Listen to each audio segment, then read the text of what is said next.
So while Bob leaves and comes back, a couple things about this webinar, which is just absolutely perfect for what's happening here today.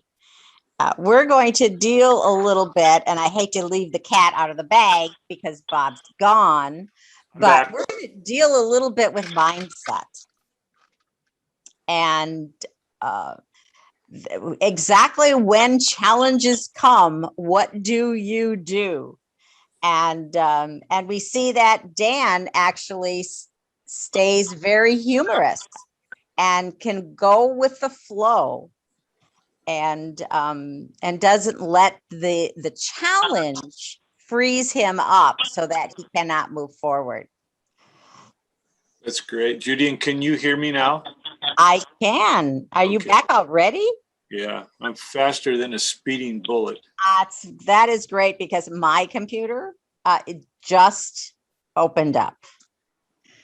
So we'll stay on the phone here today, I think, and let Dan be our fingers that does the walking. Yeah, just tell me when to, give me a beep or tell me when you want me to move forward. Okay. Are you ready, Bob? Yeah, go ahead, Judy. Awesome. And now, wow, it's 11 minutes after. And welcome everybody to the Saturday mid-morning webinar. Yeah, welcome from me too. I'm Bob Wischmeier. So great to be on this webinar with Judy this morning. We have wasted a little bit of time here, but it's been fun, kind of fun. And we're looking forward to having this opportunity to talk a little bit about Synergy's program, Path to Prosperity. It's a workbook that you can access through Synergy's back office. A little quick note, I had a very difficult time, so did Judy, finding this in the back office.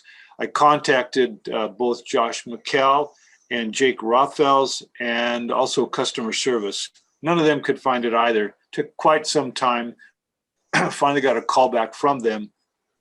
They renamed it in their back office to Path to Prosperity before they had, anyway, it's complicated, but you can find it in there once again.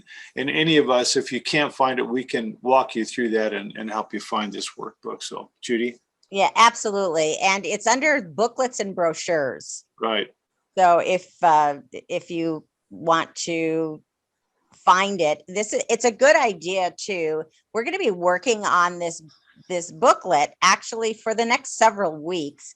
So it is a good idea to download it and to, even have it with you as we're going through the booklet, because what we've done here is taken the highlights or what we thought were the highlights of the chapters, and we're going to be talking about them in detail, but we thought we'd just put the highlights into our PowerPoint so we could actually have an animated discussion, which we've already actually had a little bit today.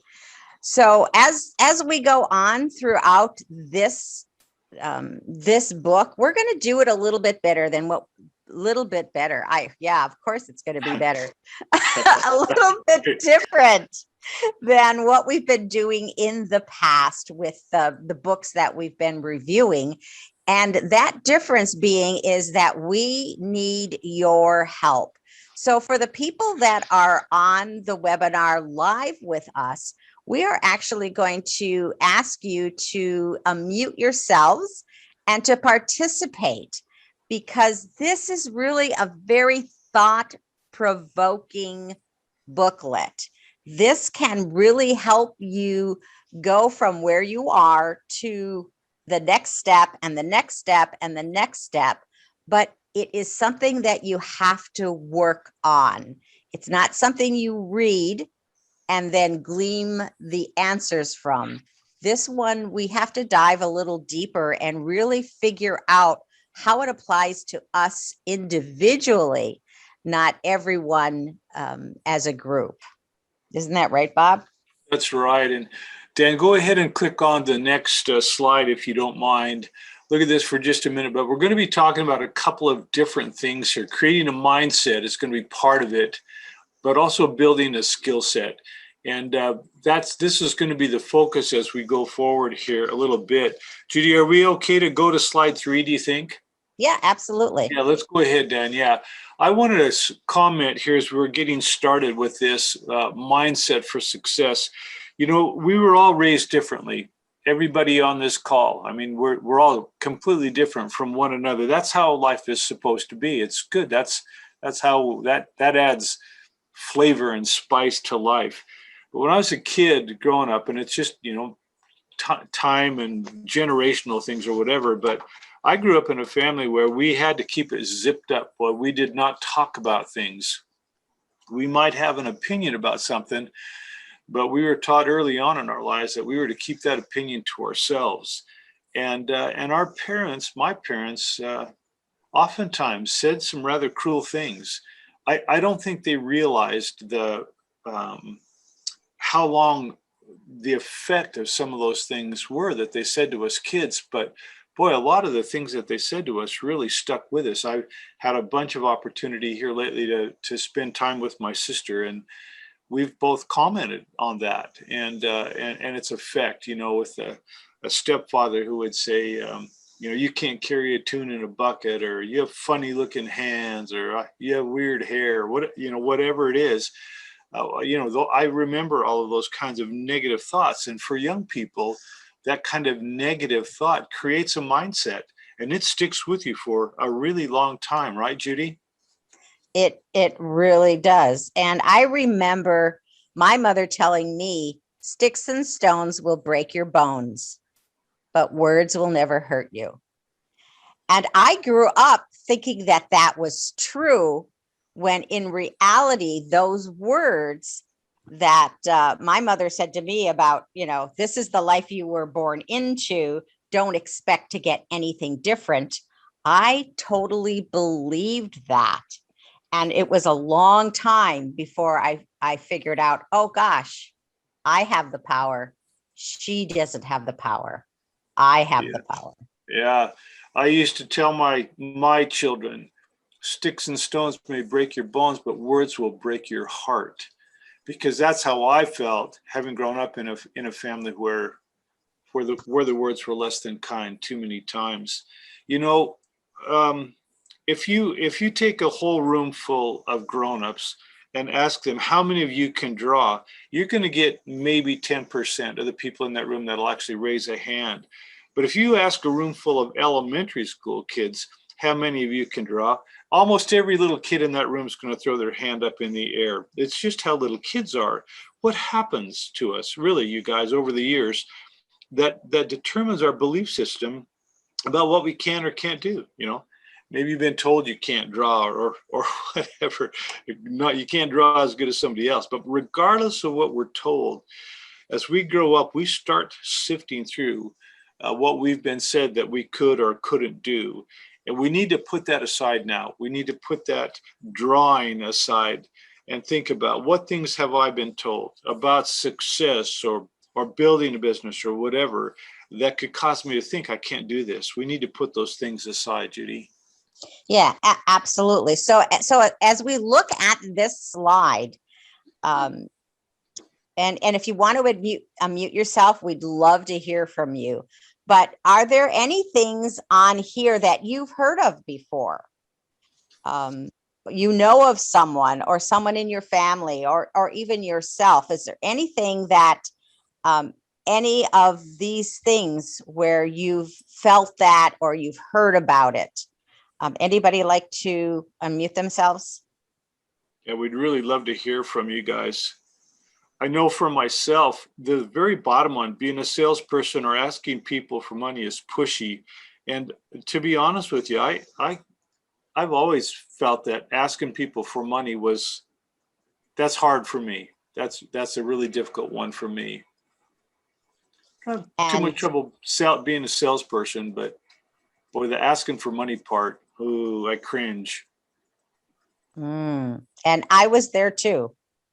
I was there too until I actually changed my mindset, and I don't even think about the money part anymore. Yeah. I think about the helping part. Yeah, exactly. Anybody Especially else? the kind of business we're in. Yes. Anybody else?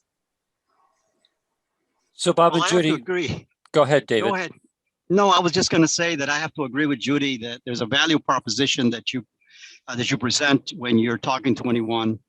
And of course, what you're there to do is solve a problem. And of course, you position yourself to be able to present the value proposition, if we could call it that, in a way where you try to make the money as insignificant as possible as compared to the solution that you're presenting to solve the problem. So that's my take so far on this, but great information. Go ahead, Dan. I was only going to say that I think a lot of people end up with that last one where you feel like you're being pushy if you ask people for the sale. You know, it's a different, if it's a different dynamic when a person comes to you looking to buy versus you trying to get a person to buy. That's true. Everyone wants to buy, but no one wants to be sold, right? Yeah. You know, I always, when I'm talking to people about, especially with regard to Synergy Worldwide and the products that we market, I oftentimes say, let's get the elephant out of the room right away. This is how much this stuff costs. I do that often with people. I want to just get that out there. This is how much a jumbo in a box costs. Break that down, how many days that'll last you, 2 scoops a day, 105 days, 3.5 months, $240. I said, it's not expensive. And I get that elephant out of the room often at the beginning, so there isn't that trepidation going through a presentation. Do you understand what I'm saying? No, that's Exactly. great. Exactly. And really, when you change, you can change your mindset, which we're going to talk about how to do that today. When you change your mindset, and as David said, look at the value proposition rather than the money, making that shift is going to make a huge difference in what you can accomplish. Yeah, that exactly. And we're in the health and wellness industry here. So the things that we do, the presentations we make with respect to Synergy Worldwide are to help people with their overall health, to get them through something and to improve their health. And so it's different than you're trying to sell them a set of knives or something. It's not the same thing. Henry Ford says, if you think you can or you think you can't, you're right. And that's how it is when we present things to people as well. Yeah, absolutely. And when you, instead of sell dollars, when you sell value, it is a completely different shift. Right, exactly. So Dan, do you want to go on to the next slide?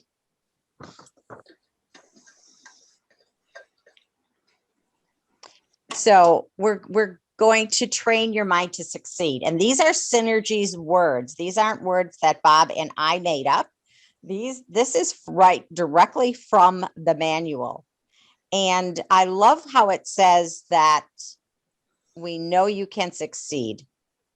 Despite what others may have said, despite failures or mistakes from your past, despite whether you're excited or feeling a sense of fear. Isn't that right, Bob? It is right. You know, you guys, I worked for, well, more than a decade with a guy who was not kind to me. I still don't understand it. But he was an older man, and he used to say to me, "You're just a dreamer." I bet he said that to me 1,000 times. You're just a dreamer. And I used to think to myself, I am a dreamer. I try to dream a dream that's twice my size. I need to do that in my own life.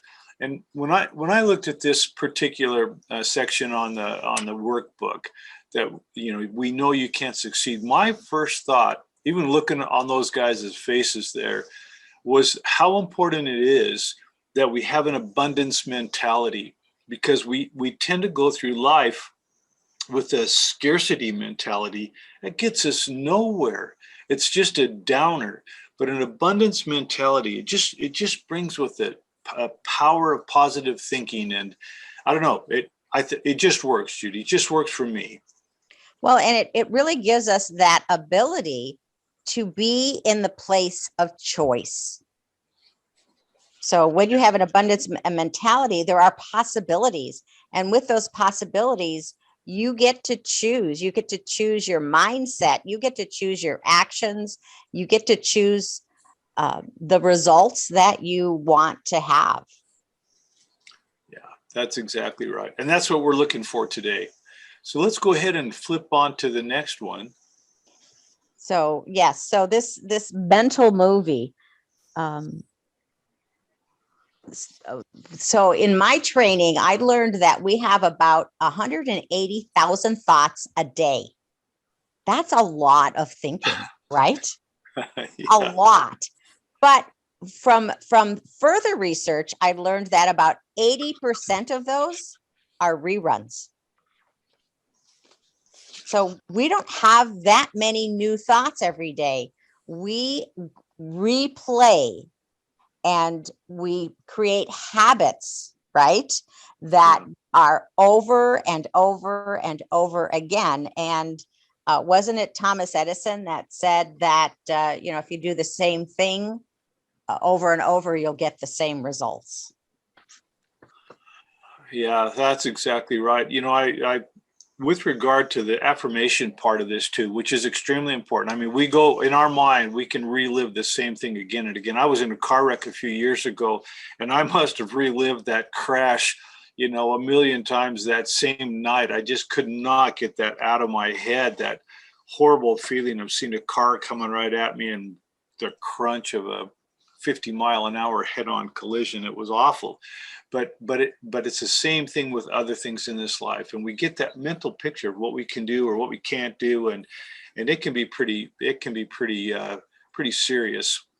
But we need to find those little affirmations that will make a difference. We had when our son Gabe passed away, we had a memorial service for him right here on our farm, and my youngest son, my kids all got together and they created this life sketch. My other 4 children did. They're grown-ups, they're not kids. But they asked our youngest son, Spud, if he would do the presentation at the memorial service. And it was a tough time, you guys. It was very, very difficult. And Spud stepped up to the microphone, and there were a lot of people. It was right here on the farm, but I mean, there were a lot of people here. And the first thing he said, he looked at everyone and he looked at the microphone. He looked at his paper that he had in his hand. And the first thing he said was, "We can do this. We can do this." That little simple affirmation, it's like, okay, I have a really difficult thing to do here, but I can do it. And he had to vocalize that. And once he vocalized that, got those words out, that little affirmation made the difference for him. Once he said it, he cleared his throat, cleared his mind, and then he shared these very touching moments with the crowd. But those affirmations make a big difference rather. And I know, David Munoz, you've shared with us some of the affirmations that you use from time to time, and they really help us with getting that mental movie to move one way or another and regain our focus. Judy. Yes. So as we're looking at this slide, there are 4 questions that Synergy posed in the booklet, and I'm just wondering if any of these questions are running through people's mental movie on a regular basis.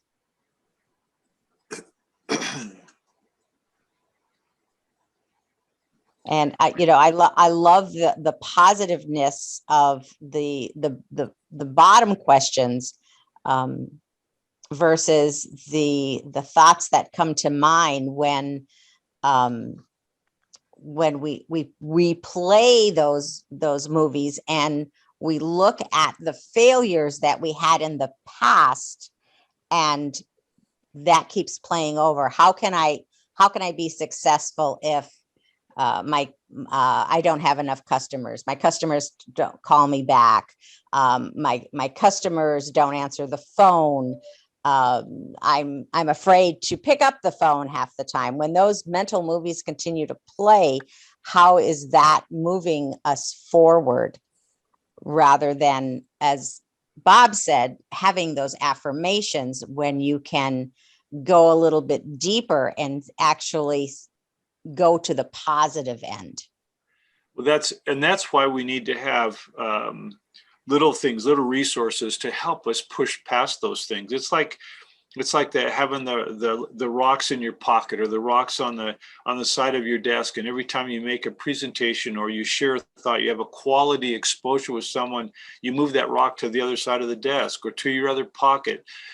That it's a simple little thing. It's a reminder, but it helps you as you're going forward with your synergy business to get the work done. Because if you're not having quality exposures pretty much on a daily basis, your business is not going to be moving forward. That's just plain and simple. You get to a point where you think, well, I've got enough customers now, I can just kind of sit back and manage. But there's we lose customers, and that's just a part of this business. People get excited about our products, they use them the first time, and then the next time they have to pay $240 plus tax and shipping for their Pro Arginine, they're kind of going, well, maybe not so much. You have to learn how to deal with that kind of thing. And because it can be a little bit discouraging when you have a good customer and all of a sudden they're not buying from you, or they found it somewhere else, or whatever. They found a cheaper product online, and so they're trying that for a while, that sort of thing. And so we need those little tools, little resources to help us as we go forward with our business. It's really important that we adjust that mental movie that's going on in our heads. Bob and Yes. Judy, Yes. can I interject something here? Absolutely. So again, we all need to remember this is mindset plus skill set equals, I don't remember what that prosperity or results. So Judy, you talked about, like, if a person makes phone calls and their customers are no longer answering their phone calls.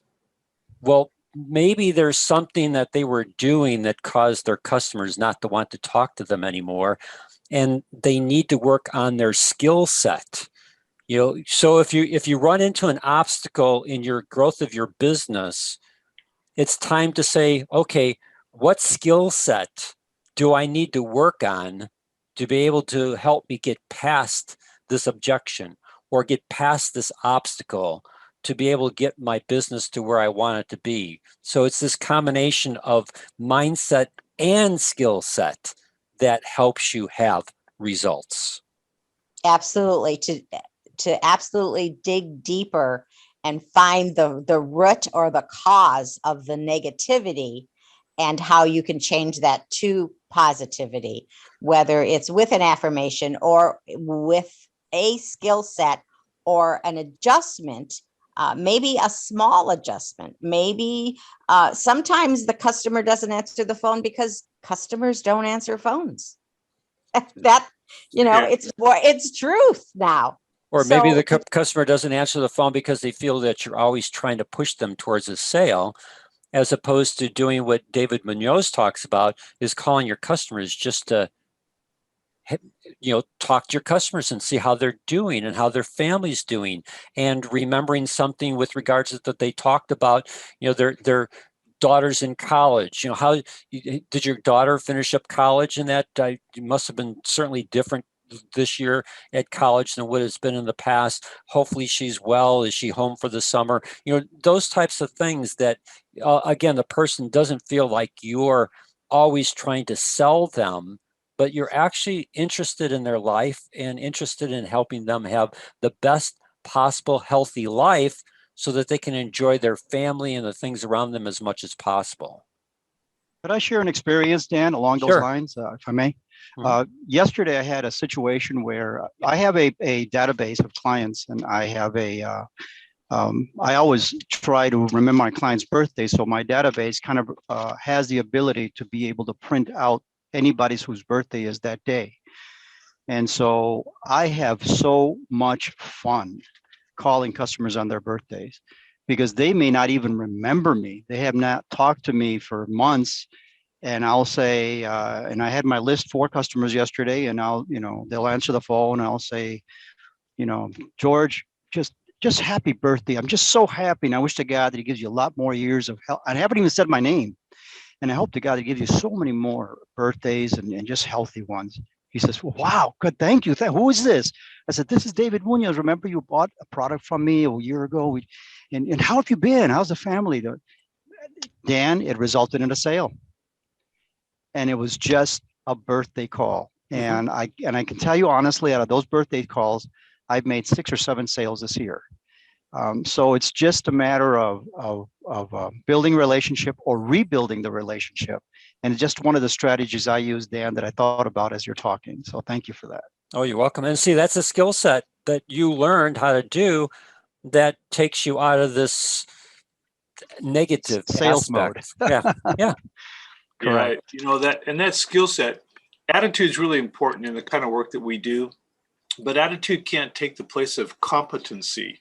And that being competent requires us to gain that skill set, right? We need to learn how to do these little things in order to improve our synergy businesses. And David, your comments there are extremely important. People need to know that you care. More than what you know, they want to know that you care, and so that's awesome. And it is a way, that is one way to overcome fear. So Right. why don't you go ahead and go to the next screen, Dan? So here, overcoming fear. How do you get to that place? Because there is a big jump from being frozen to being able to call someone and wish them a happy birthday. And there is actually a process to go along to do that. And as it says here on the screen, first you have to acknowledge that there is a fear. And I remember myself saying, oh, I'm not afraid of anything. When in reality, I must have been afraid of something because the sales that I had didn't reflect my lack of fear. So acknowledging it is so important. And separate the fact from fiction. In coaching, we have something called collapse distinctions. And it's putting two things together for one belief. So it's I'm not successful because my upline doesn't pay attention to me. That's a collapse distinction. It's two separate things. You're not successful and your upline doesn't pay attention to you. So you have to separate the two, separate the facts from the fiction. And writing down what you can do is important. So you have a base of positivity, and then acknowledge that fear, and do it anyway. Yeah, that ends up being the hardest part, I think, is once you've acknowledged it, but you're going to do it anyway. I thought about Mother Teresa and her comments about, things may be hard, but do it anyway. Do it anyway. That positive mental clarity of, just do it. You can do this thing. And I don't know, we all can. We can overcome negative and fearful thoughts. I don't know, it's not easy. It's not easy. Well, and it's not about jumping into, into the volcano, right? It's about going to the bottom of the mountain. You've got to do things a little bit at a time to overcome fear, and do that little bit of it, because really the being uncomfortable is where the juice is, right? That's where the learning comes, and that's where the happiness comes when you have that little bit of success, like, oh my gosh, I made those calls today that I said I was going to make. Wow, what a great feeling. And to acknowledge that success and to celebrate that success. So Bob and Judy, I just want to interject something here too, because Bob, this goes back to what you started at the beginning of our presentation today. The things that people have told you as you grew up, they become the thing that causes you not to move forward, because you're fearful. Oh, I can't do that because I've been told I can't do that. You know, fear is, I learned an acronym for fear. It's false expectations appearing real. And so many things that we've been taught from a negative standpoint, they're really false expectations, but they appear real in our own mind because we bought into what people have told us, and that's not who we are. You know, we're wonderfully made, and so it's really interesting. You know, I didn't grow up in the same kind of home that you and Judy grew up in. You know, I grew up in a home where you could accomplish anything that you felt that you wanted to do. You know, I grew up in a home of an entrepreneur, and like, okay, you set your mind to it, you can achieve it. There's going to be hard work along the way. You're going to have to learn certain skills to be able to be successful. But if you put in the discipline, if you put in the time, and if you put in the desire and acquire the knowledge that you need, you can be successful in anything that you want to do. So this whole aspect of fear is a mental issue more than anything else. Yes. Yeah, and one Well of the said. things that comes from overcoming those things and then accomplishing, like you said, Judy, a moment ago, is that you begin to have a little bit more faith in yourself, don't you? It's like, I did it. I got those calls made. I did it today. And you have a little bit more faith in yourself, and faith and fear, they don't work well together. You know, when you begin to have a little more faith in your capacity, your ability to do the things that you need to do, it empowers you to do more, to take the next step, to do it again and again. And, you know, we're going to get knocked down. I mean, they're going to be, you know, we go for no, right? That's a part of the kind of business that we're in. We just keep going for no again and again until we get a yes. And, but boy, there's some real power in that. And anyway, so this workbook, I think, is just great. You can sit down, you guys, and if you print this off, if you download it, you can print it, and then you can literally sit down and write in the workbook, fill in the blanks, you know, put pen to paper, just like it says on this slide, write down what you can do. And you can do that with the workbook. So that's a really an advantage of having this printed off, so you can do that. Judy? That's absolutely so true. Let's go on to the next slide, Dan. And I thank everyone for sticking around because we are going a little bit long today. Yeah. Yeah, So, we really appreciate it. We got a slow start. Yeah. So overcoming negative or fearful thoughts. And so we've covered a little bit of what this is, but this is Synergy's words that they have put into the document, and I've changed a couple of them to work with some of my experience, but to notice that what that negative thought is and call it that, and don't just say, well, that's the way it is. That's the way it's always been. So that's the way it's going to be. But to really acknowledge that it is a negative thought, and to write down what makes it a limiting belief. So, that limiting belief is that gate across your mind that says, this is as far as I can go. I can't go anymore. This is my glass ceiling.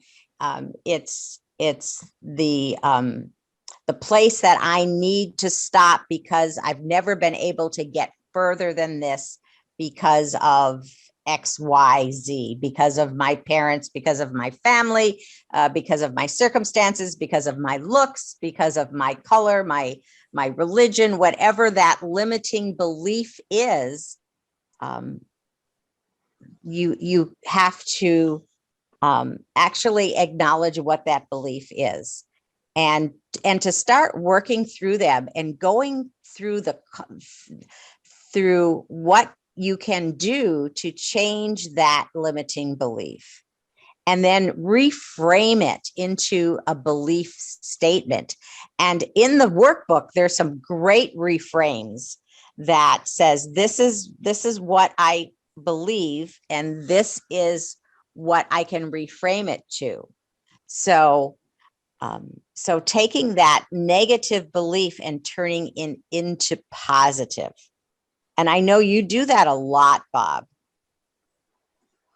When I was studying through this, Judy, one of the things that came to my mind when I thought about limiting belief, I thought about Mark Comer. And Mark Comer, he has this, there is no ceiling on the way that he does his business. Now, there's a reason that he's a triple presidential synergy leader. He doesn't see any limits anywhere. I mean, this is a guy who literally set up a warehouse down on the border so he could get more product, his own warehouse to get product into Mexico. This is a guy who works internationally all the time. He doesn't see any limitations. You know, I think I tend to just kind of think local. It's just I don't have that far-reaching mindset that he has. But he's everywhere. He's all over the world. He doesn't even give it a second thought. Oh, got to go to Korea? Let's go. Got to go to Malaysia? Yeah, I'll go get a ticket. Let's go. You know, and I don't think the guy has any kind of a limiting belief anywhere. But Mark Comer is not the rest of us. And for most of us, we put up little barriers. Right? There are things that we can do, things that we can't do. But like you've said now, just recognizing the negativity of I can't do this, calling it what it is, and then figuring out, okay, how am I going to get around it? That's what it boils down to. And that's what I want to do. Yeah, exactly. One of my limiting beliefs has always been time. So I don't have the time. And so what I've just done with that is that I've changed that limiting belief to I don't have the time to I will find the time to do what is most important. And just that shift, it's not that big, but just that shift, all of a sudden now I have a blank slate when it comes to deciding what's important and where I'm going to fit it into my schedule. And it helps me be way more productive. And now I have time to do more, not more business, but just more, to be able to be engaged in what I need to be engaged with at the time, and to enjoy the time with my business, with my family, with my friends, and to be present in that moment, all around time. I often, in the conversations that go on in my own mind, I'll look at something and say to myself, that's going to take, I can do that in 5 minutes, or I can have that done in an hour. I'll say it out loud. I'll say it to Bonnie many times. We'll have something that needs to happen, and I'll say, yeah, we can do it. It'll only take an hour and we can have it done. It just changes things. It's like, okay, well, there's a block of time involved here. I can work that little block of time into things. Let's get it done, and then move on it. Of course, that's the big thing, is that you've got to take action. But being able to break it down like that, Judy, in a time frame that allows us to keep it organized, makes a big difference. It certainly does for me. And when you live on a farm or on a ranch like we do, there are just certain things that have to be done, and so you've got to work them into the day properly. And being able to put that whole thought process into a block of time, it really helps. It helps me anyway. Yeah. And isn't it a learning process, right? You Right. didn't get to that place when you first started farming. It was a learning process. And when I learned that there's levels of learning, it just opened up stuff for me. Like, oh my gosh, there's even a process to this. So the first level of learning really is that, you know what, you don't even know the things you don't know. I mean, when it comes to doing brain surgery, there's so much about that I don't know. You know, I don't know even that I don't know it, right? Exactly. But you can take that you don't know with whatever you're looking at and go to the second stage, which is just knowing that you don't know and acknowledging that fact. And then if you choose, you can go and to learn what you don't know. And once you learn what you don't know, then you can become a master at it. And becoming a master of taking care of your time is just one of the many things that we can learn through that process. And we can choose to learn what we want to learn and go through that process if we have the mindset to be able to do that.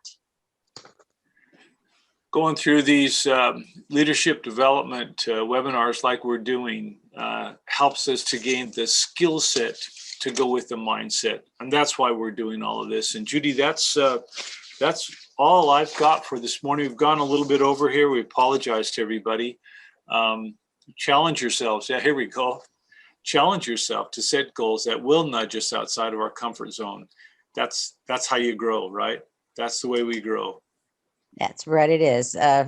So what do you say?